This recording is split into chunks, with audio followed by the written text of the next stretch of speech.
morning, students. In previous lecture, we covered up 2 long question answers of this chapter. Now we are going to start the third long question answers. Question is, what are antibiotics and what precautions must be taken while taking antibiotics? वो कह रहे हैं कि antibiotics क्या होता है और कौन कौन सी प्रिकॉशंस लेने पड़ते हैं जब हमने इनको लेना होता है. Okay. Firstly, we discussed about what is antibiotics. Antibiotics are the medicines that either kill or stop the growth of the disease causing microorganisms. Antibiotics क्या होता है? मेडिसिन्स होती हैं, या तो वो किल कर देती हैं या जो माइक्रो ऑर्गेनिजम्स डिसीज़ कॉज करते हैं उनको या तो किल करते हैं या उनकी ग्रोथ को स्टॉप कर देते हैं.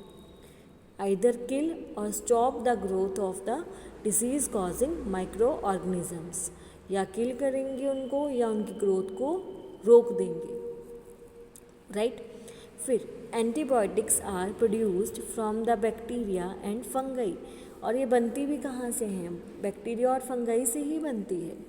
ठीक है.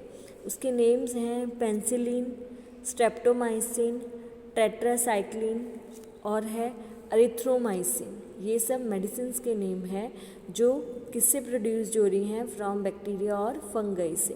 Penicillin, streptomycin, tetracycline and erythromycin, ये सब क्या है? मेडिसिन्स हैं जो बैक्टीरिया और फंगाई से प्रोड्यूस्ड होती हैं और ये क्या है? एंटीबायोटिक्स हैं.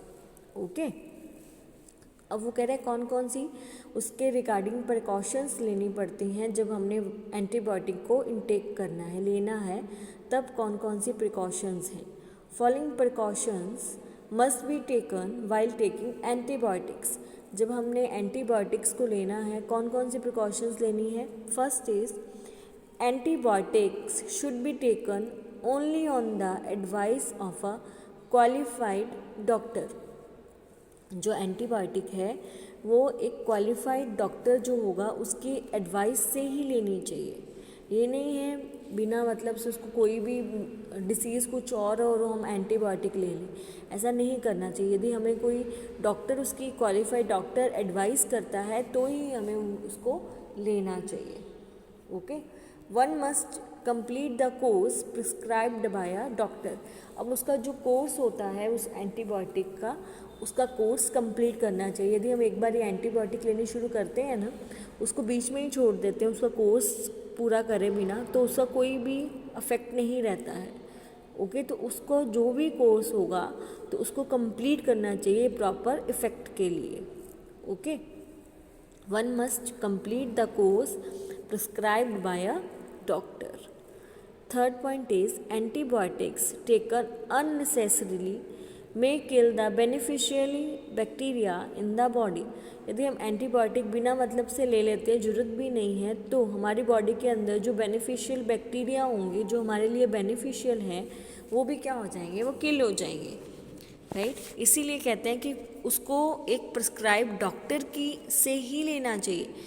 यदि वो हमें प्रिस्क्राइब करता है कि आपको ये मेडिसिन लेनी है एंटीबायोटिक तो ही लेनी चाहिए, अदरवाइज़ उसको नहीं लेना चाहिए. ओके. क्योंकि उससे क्या होगा, जो तुम्हारी बॉडी के बेनिफिशियल बैक्टीरियाज होंगे जो तुम्हारे लिए बहुत बेनिफिट हैं वो क्या हो जाएंगे? वो डाइड हो जाएंगे, वो किल हो जाएंगे उस एंटीबायोटिक से, यदि तुम्हें नेसेसरी नहीं है उसकी. Okay. Fourth, without doctor prescription if one take antibiotics when not needed और in wrong dose it may make the drug less effective. अब वो कह रहा है कि यदि डॉक्टर ने अभी कोई प्रिस्क्रिप्शन के बिना हमने वो एंटीबायोटिक ले ली है और ज़रूरत भी नहीं थी, और या तो फिर कोई रॉन्ग ले ली है, जो लेनी चाहिए थी वो नहीं ली, दूसरी कोई ले ली है, रॉन्ग ले ली है, तो उस ड्रग का इफ़ेक्ट नहीं होगा, वो लेस इफ़ेक्टिव होगी हमारे लिए. जितना मेरी बॉडी में उसका इफेक्ट होना चाहिए उसका इफेक्ट होगा ही नहीं, वो तो लेस इफेक्टिव होगी क्योंकि हमने उसकी डॉक्टर की प्रिस्क्रिप्शन के बिना ले रहे हैं, हमें पता भी नहीं है फिर भी हम वैसे ही ले रहे हैं, और या तो हमने रॉन्ग ले ली है, तो उस ड्रग का कोई भी इफेक्ट नहीं होगा, वो लेस इफेक्टिव होगी हमारे लिए. ओके. तो देखो फिर से रिपीट कर रही हूँ, antibiotics are the medicines that either kill और stop the growth of disease causing microorganisms. Okay, antibiotics are produced from bacteria and fungi. Examples हैं पेंसिलिन, स्ट्रेप्टोमाइसिन, टेट्रासाइक्लिन और erythromycin. Okay, following precautions must be taken while taking antibiotics. First precaution है antibiotics should be taken only on the advice of a qualified doctor. Second point, one must complete the course prescribed by a doctor. Third point, antibiotics taken unnecessarily may kill the beneficial bacteria in the body. Without doctor prescription, if one take antibiotics when not needed or in wrong dose, it may make the drug less effective. Okay, तो ये मेरा third last question, long question finish हो गया है. Now we are going to start the scientific reason of this chapter. We start first scientific reason is microorganisms are considered friend and enemies of human being. वो कह रहा है कि जो micro organisms हैं उनको हम कंसीडर करते हैं फ्रेंड्स और एनिमी दोनों ह्यूमन बीइंग के. वो ह्यूमन बीइंग के फ्रेंड भी हो सकते हैं और एनिमी भी हो सकते हैं. ऐसा क्यों है, उसका साइंटिफिक रीजंस देना है. आंसर है micro organisms are useful in many ways to human beings and other organisms. वो कह रहा है कि जो माइक्रो ऑर्गेनिजम्स हैं वो बहुत यूज़फुल हैं बहुत तरीक़ों से ह्यूमन बीइंग्स के लिए और अदर ऑर्गेनिजम्स के लिए. दूसरे ऑर्गेनिजम्स के लिए और ह्यूमन बीइंग्स के लिए बहुत यूज़फुल हैं क्या, माइक्रो ऑर्गेनिजम्स. सेकेंड पॉइंट है they are useful to make curd from milk. वो मिल्क से कर्ड बनाने में हमारी हेल्प करते हैं. To prepare idli and dosa, to bring fermentation, उसको फर्मेंटेशन करने के लिए, उसके ऊपर फर्मेंटेशन लाने के लिए ताकि वो अच्छे से फ्लफ़ी हो जाए, राइट. तो वो क्या हो जाए, उसके लिए इडली और डोसा बनाने में भी हमारी माइक्रो ऑर्गेनिजम्स हेल्प करते हैं. उसके बाद टू प्रिपेयर एंटीबायोटिक्स, एंटीबायोटिक्स बनाने में भी वो हमारी हेल्प करते हैं और वैक्सीन्स बनाने में भी वो हमारी हेल्प करते हैं. क्लियर. बहुत वेज से ह्यूमन बीइंग्स और अदर ऑर्गेनिजम्स की माइक्रो ऑर्गेनिजम्स हेल्प करते हैं. कैसे हेल्प करते हैं, कर्ड बनाने में, किससे, मिल्क से कर्ड बनाने में, बहुत सारी वैक्सीन्स बनाने में, एंटीबायोटिक्स बनाने में, इडली और डोसा के फर्मेंटेशन करने में भी कौन हेल्प कर रहा है, माइक्रो ऑर्गेनिजम्स हेल्प करते हैं. ओके. फिर some micro organisms cause disease like malaria, cholera, tuberculosis, typhoid, polio in human. Some micro organisms कुछ डिसीज़ का कारण भी बनते हैं, जैसे मलेरिया हो गया, कोलेरा हो गया, ट्यूबरक्लोसिस हो गया, टाइफाइड हो गया, पोलियो हो गया. ह्यूमन बींग्स में, ह्यूमन बींग्स में ये कुछ डिसीज़ का कारण भी ये बनते हैं. दस दे आर हार्मफुल ऑल्सो, इसलिए ये क्या है, हमारे लिए हार्मफुल भी हैं. Okay.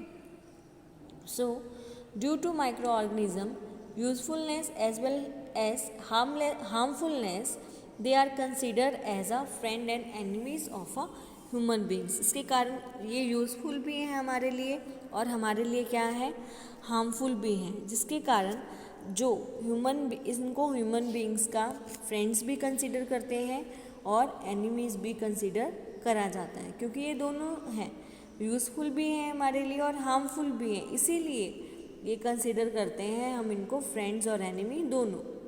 Okay. So I repeated this question. Micro organisms are useful in many ways to human beings and other organisms. Second point, they are useful to make curd from milk, to prepare idli and dosa, to bring fermentation. Okay. To prepare antibiotics, vaccine, etcetera. Some microorganisms cause diseases, malaria, cholera, tuberculosis, typhoid, polio in human. Tuberculosis तो पता है ना, TB, इसको TB बोलते हैं हम. Okay. तो thus they are harmful also. So due to microorganisms usefulness as well as harmfulness, they are considered as friend and enemies of human beings. Okay.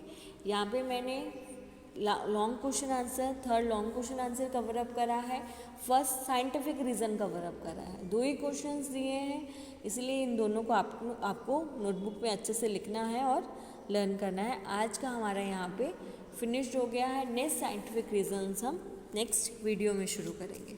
Okay.